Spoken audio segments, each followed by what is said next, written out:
Maintenant, pour écrire un programme de test bench, je vais copier mon programme VHDL, copier, et il existe une page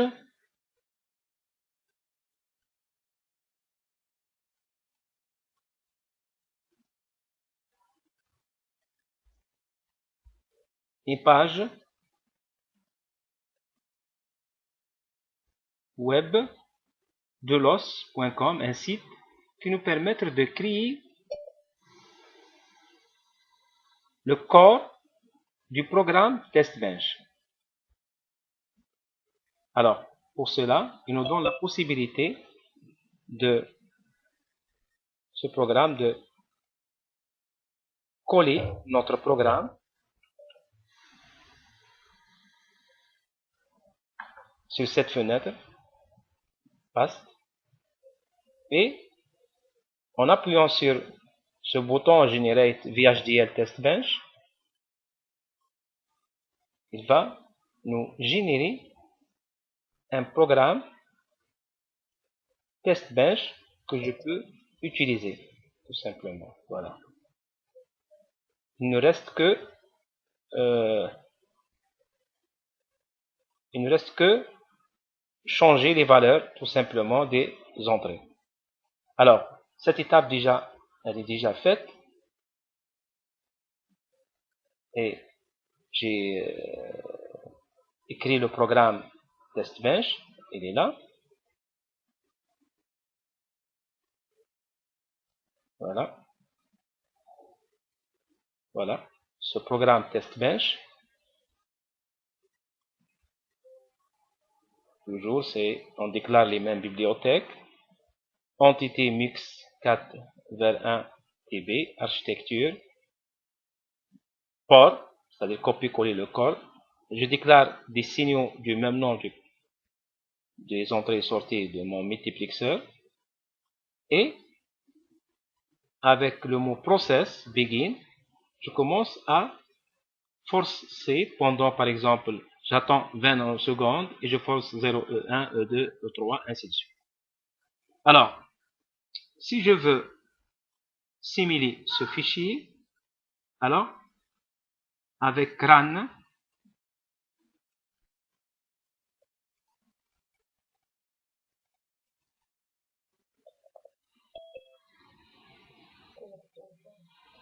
alors, avec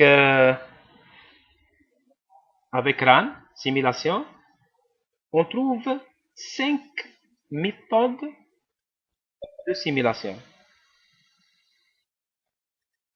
Ces 5 méthodes de simulation nous permettent soit de faire la simulation de comportement, c'est-à-dire une simulation sans timing. C'est une simulation de ce schéma. On va vous montrer le schéma logique.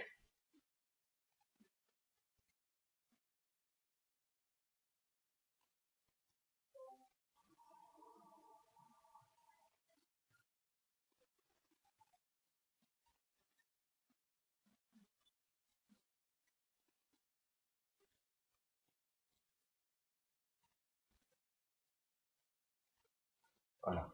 C'est-à-dire, c'est ce schéma. C'est-à-dire, il va considérer que le temps de propagation de chaque porte est 0. C'est une simulation, c'est-à-dire sans timing. Il ne prend pas en considération le temps. C'est-à-dire, il suppose que dès qu'il y a un changement au niveau des entrées, la sortie prend la valeur au même instant. C'est spontanément. C'est-à-dire, le temps de propagation égale à 0. Alors, on va essayer de voir cette simulation.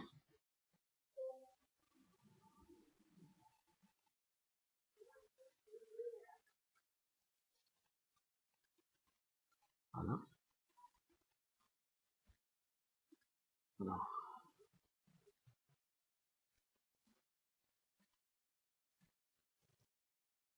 On va simuler pendant, par exemple, 400 nanosecondes. Alors, avec Full View, voilà, je peux,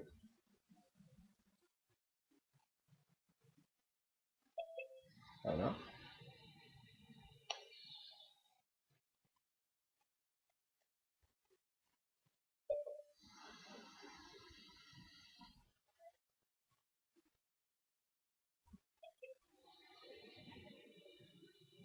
voilà.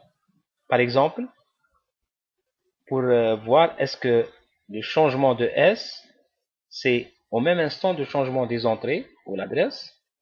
On peut voir maintenant,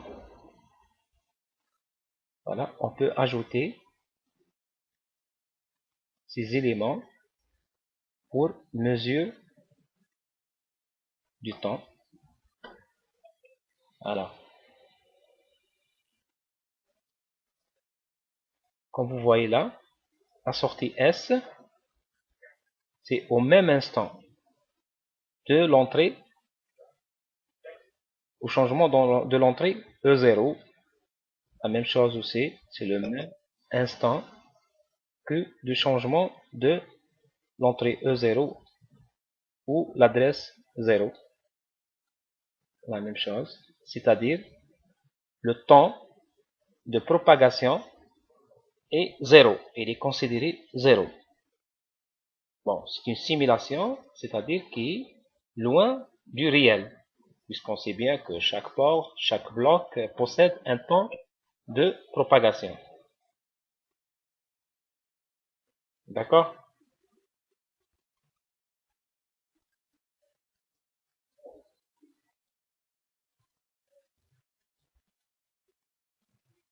Alors, cette simulation, on appelle ça simulation fonctionnelle. Le logiciel donne la possibilité de faire une simulation après synthèse et après implémentation. Il vous donne la possibilité, pour vérifier votre circuit, il vous donne la possibilité de post-synthèse function simulation, qu'on appelle simulation fonctionnelle, c'est-à-dire sans temps, sans timing, ou avec timing, c'est-à-dire il prend en considération le temps de propagation du bloc utilisé, par exemple le lit ou le buffer qui ont été utilisés. La même chose, après implémentation,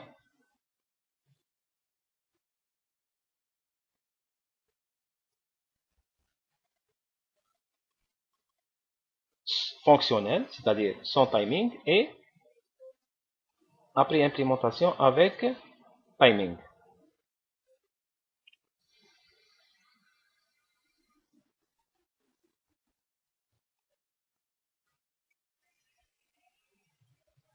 Alors,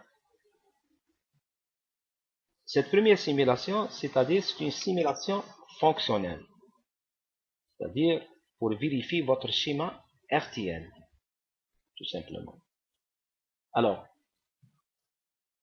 là, maintenant, on va essayer de faire une simulation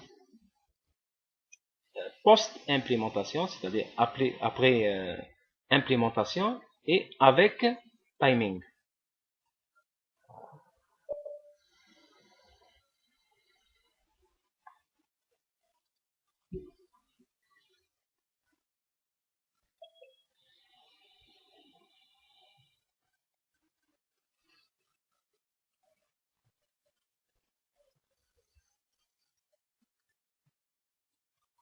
On va prendre un peu de temps. Bon, pour les étudiants qui ont été absents ce matin,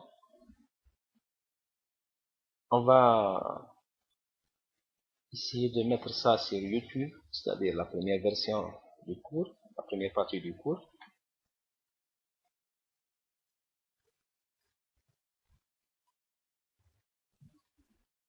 Bon, est-ce que Quelqu'un qui veut poser des questions? Tout est clair?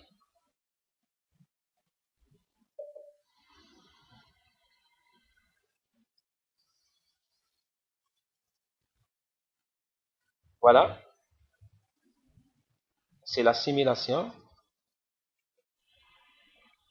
fonctionnelle. Plutôt, la simulation avec timing. C'est une simulation post-implémentation, timing, simulation. Dans cette simulation, c'est-à-dire, il va prendre en compte le temps de propagation. Alors, on va suivre la simulation. On dit ça que c'est une simulation, c'est-à-dire avec timing. Alors, avec le bouton droit, Full View, alors, on peut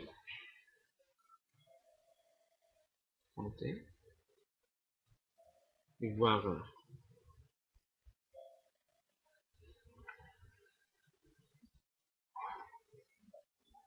Voilà. Alors, avec cette simulation, si je prends par exemple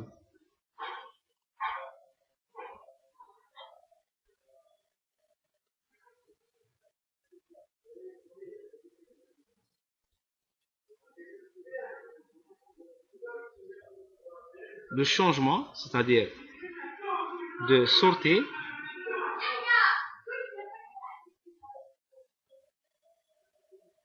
elle est après 5 nanosecondes.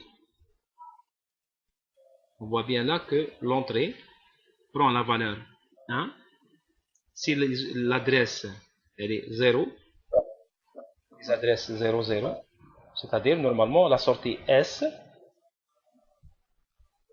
Alors, voilà, celle-là c'est la sortie. L'entrée, on voit bien que durant ce temps-là, le E0 égale à 0, le E1 égale à 0, E2 égale à 0, E3 égale à 0. Alors, AD, je sélectionne l'AD 0, 0, c'est-à-dire normalement c'est l'entrée E0 qui sera à la sortie, c'est-à-dire S va prendre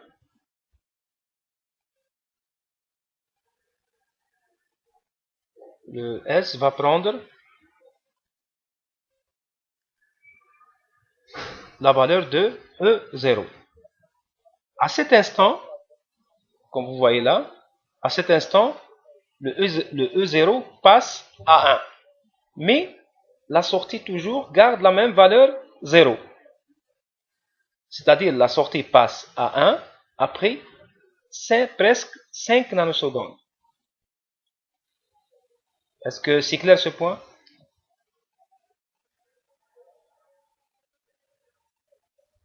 Est-ce que c'est clair?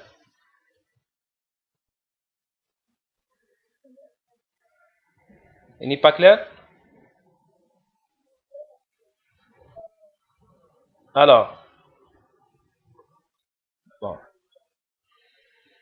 comme vous voyez là, c'est-à-dire l'entrée E0 passe à 1 à cet instant,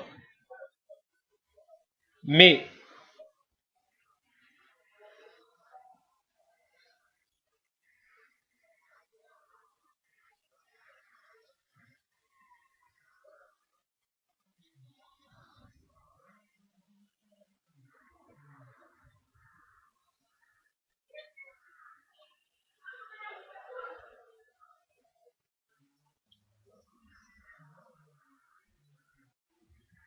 alors, si vous avez un problème de régulation, alors le temps de propagation est vraiment important. Bon, pour notre cas, pour ce multiplexeur, il n'est pas important, puisqu'il s'agit d'un circuit combinatoire très simple. Mais s'il s'agit par exemple d'une horloge, d'un système qui calcule une commande, alors dans ce cas, le temps a une très grande importance, et surtout pour le calcul de la fréquence maximale, on parle ça de la fréquence maximale de fonctionnement de notre carte à réaliser. Par exemple, si par exemple votre projet c'est réaliser un microcontrôleur ou un microprocesseur, alors il faut définir avec ce qu'on appelle des contraintes temps la fréquence maximale de fonctionnement de la carte, c'est-à-dire de l'exemple. Alors, dans cet exemple, voilà.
D'accord, c'est-à-dire c'est l'implémentation réelle de ce multiplexeur sur la carte Nexus 4.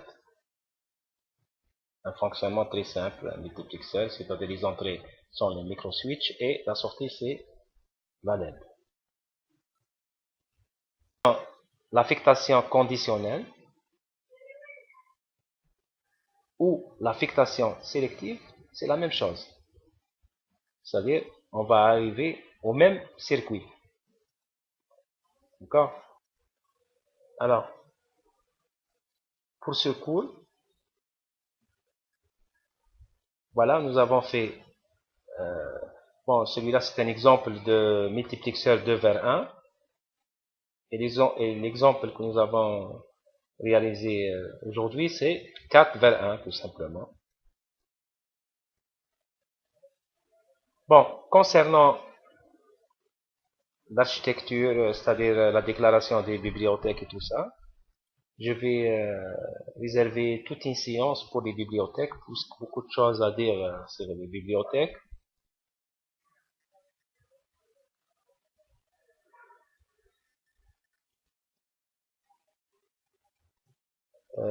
Par exemple, dans la bibliothèque STD Logic, c'est une bibliothèque qui est standardisée par E3E. La même chose pour E3 numérique.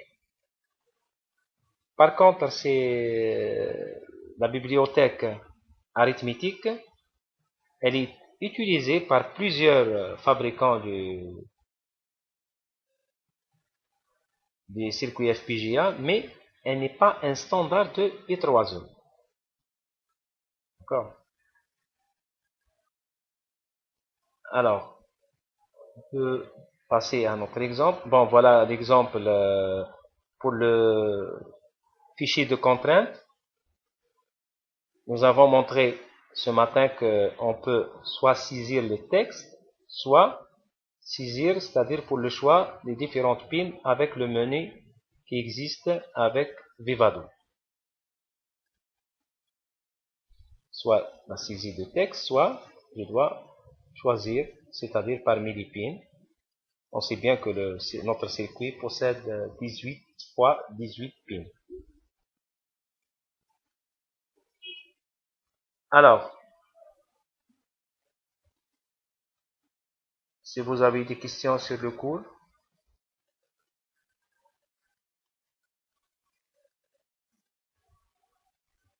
bon, là c'est un exemple de combinatoire. On va faire un autre exemple de séquentiel.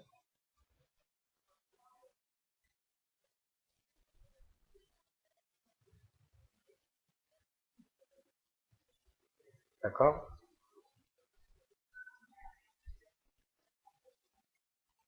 Alors, les gens qui n'ont pas encore installé le Vivadoo, ils peuvent utiliser le modèle SIM pour simuler le programme. D'accord? C'est la même chose. Alors, si je prends par exemple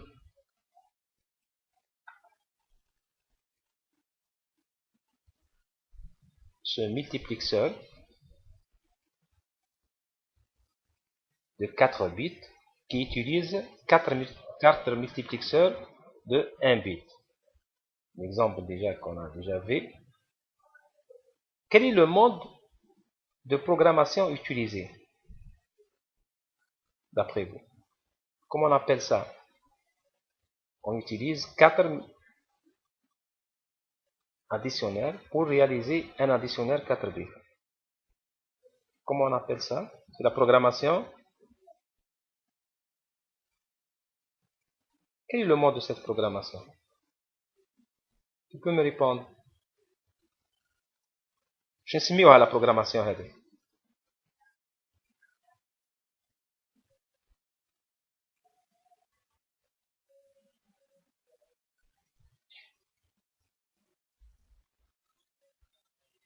Très bien, c'est structurel. C'est structurel.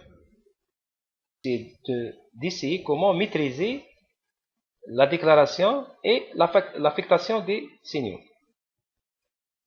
Puisque le corps de programme et tout ça, il va être donné, sans problème, c'est-à-dire la syntaxe et tout ça. D'accord? Alors, si je prends par exemple cet additionnel, c'est un additionnel séquentiel. C'est le même additionnel, ce qui a, et nous avons ajouté tout simplement un signal qui s'appelle res-s. Ce signal res-s va être affecté à la sortie en mode structurel. On a ajouté 4 bascules pour le rendre séquentiel. Chaque bascule a une entrée d'horloge CLK et une entrée reset, c'est-à-dire pour la mettre à 0. Alors, if reset égale à 1, alors res reçoit 0. Sinon, CLK event, and CLK égale à 1, c'est-à-dire s'il y a un franc montant sur CLK, alors les différentes sorties, signaux, ils vont être affectés à la sortie res, tout simplement.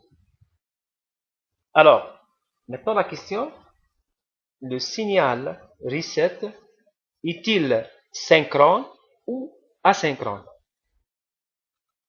Le signal reset est-il synchrone ou asynchrone? Il n'y a pas de normalement. Soit il est synchrone, soit il est asynchrone.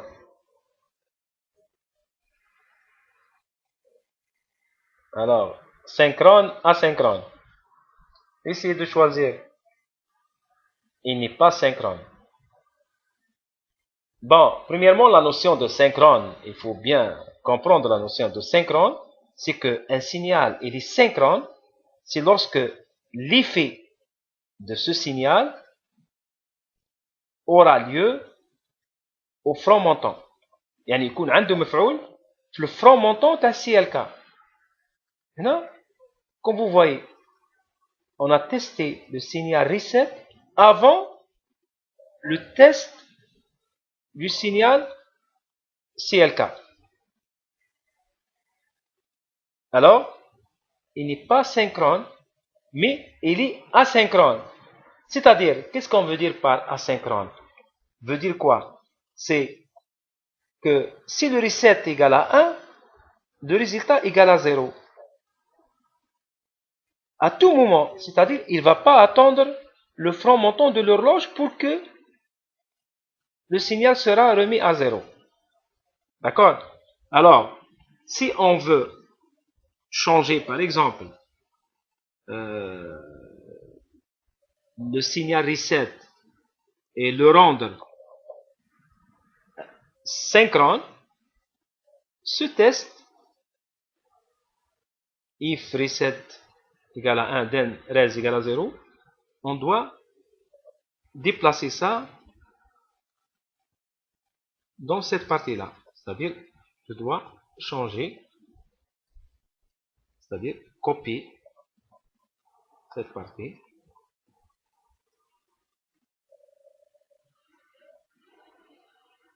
Là, c'est-à-dire, je dois effacer, c'est-à-dire, je dois déplacer, bien sûr, et j'ajoute encore, bien sûr, else.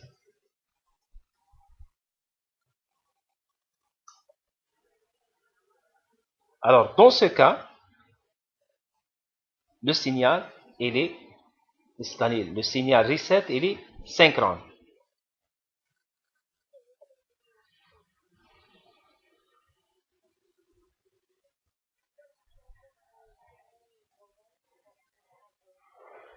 L'utilité de quel signal?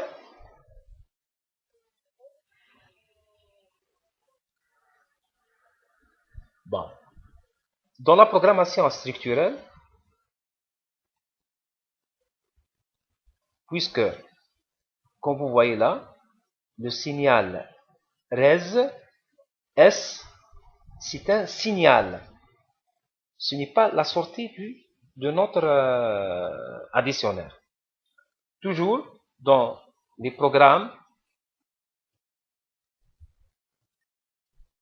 par exemple, dans notre programme maintenant, puisque la programmation structurelle, tous ces blocs sont combinatoires.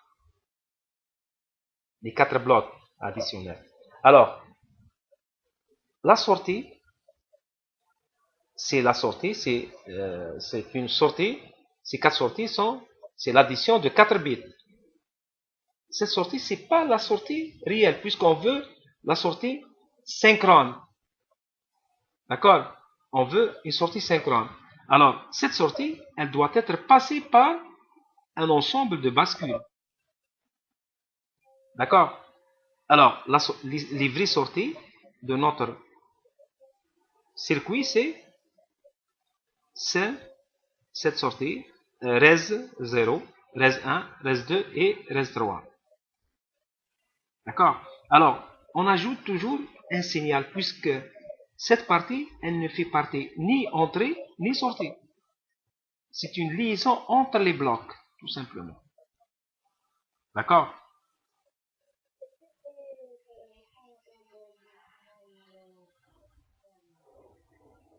Le signal,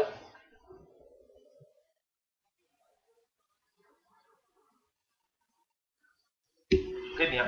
Celui-là, c'est un signal, c'est-à-dire, mais qui ne figure pas dans l'entité, tout simplement. Comme vous voyez, par exemple, dans l'entité là, on trouve le signal reset, le signal CLK, le signal CIN. Le premier nombre à additionner, c'est le X, 4 bits. Le deuxième nombre, Y, de 4 bits. Le résultat sur 5 bits. Res. Résultat sur 5 bits. Mais le res S, il ne figure pas dans cette entité. D'accord? Puisque ni entrée ni sortie. Puisqu'il se considère comme entrée pour un bloc et sortie pour l'autre. Mais comme entité d'une manière générale, il n'est ni entrée ni sortie, tout simplement. D'accord? Est-ce que c'est clair? Ah, très bien.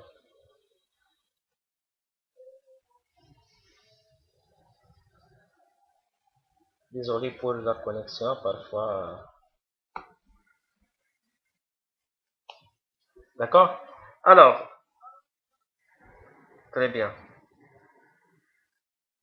Bon, un peu de révision.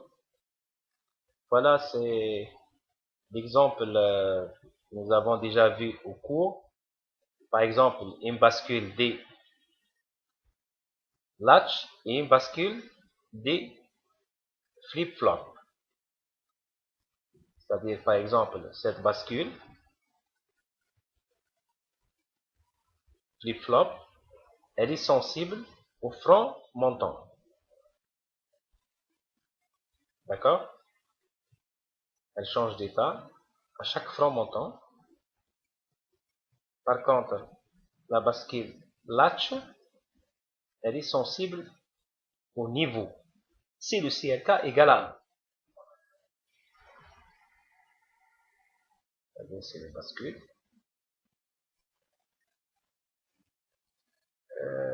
Bon, peut-être on va programmer encore des exemples pour les circuits séquentiels. D'accord? Alors, si vous avez des questions, sinon on va terminer.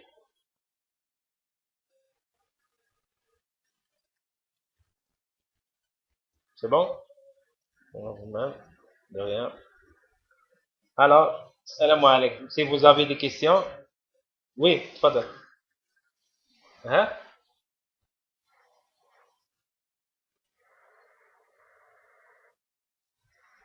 Quoi? Qui fait? Ah, la série 2. مش مشكلة. On va essayer de faire la série 2. عاود ما سمعتش. عاود. وانا ما سمعتش، عن بالك الصوت راح. ها؟ داكور، مش مشكل. peut-être demain ولا après demain خليوها ما بعتيوش، عن بالك كاين ياسر ما بعتوش. بون جيت ما